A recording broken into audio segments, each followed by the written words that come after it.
Now we are going to check the demo for Twitter spam detection. This is the source code folder. So we have designed a Windows application, TK Inter application. So create dataset and then pre-process applying the algorithm. Finally, I'll show you the demo of the project.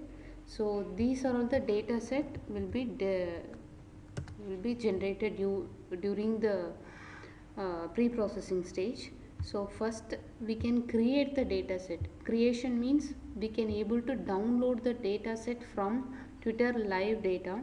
We are using a hashtag. We can use any hashtag also.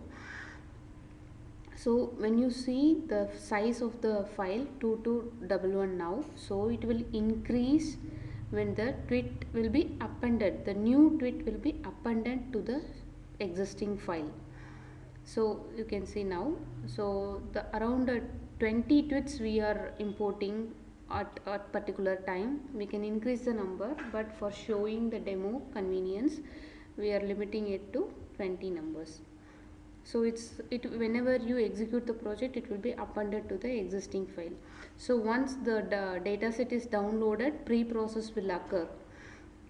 So the data column that we are importing for detection is I will show you later, and we are applying some condition for making it as a supervised learning data. As we are getting the unsupervised data, we are making it as supervised labeled data.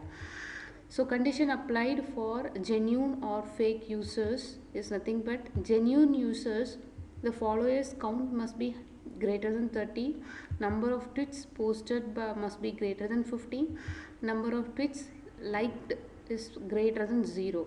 So if this criteria satisfied, then he is a genuine user, else he is the fake user.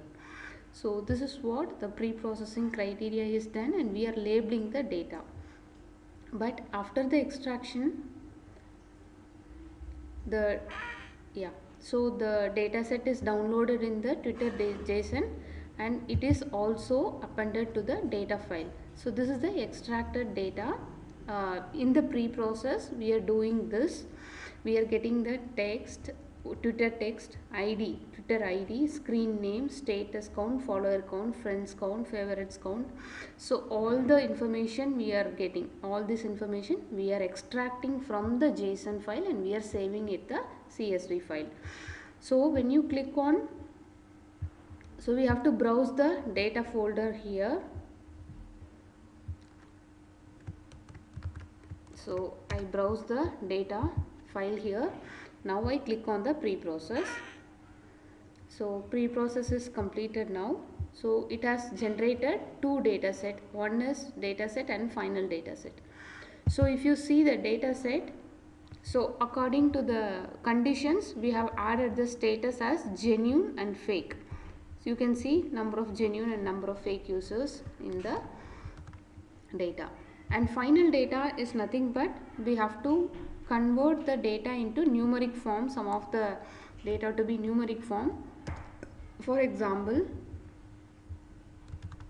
so default profile image, for example, for true or false means 0 and 1, geo enabled, profile background title. So these are the status, these are all the five columns, attributes we are converting into numeric value, and the status we are mentioning for 0 for genuine user, 1 for the fake user. So finally we get a two files for after the pre-processing. So then we can click on the Navbase. The application will generate. The data set is split into 80%, 20%. 80% of the data will be used for learning, and 20% of the data used for testing. For the given test set, we are finding the accuracy and error values using Navbase, regression, KNN and SVM.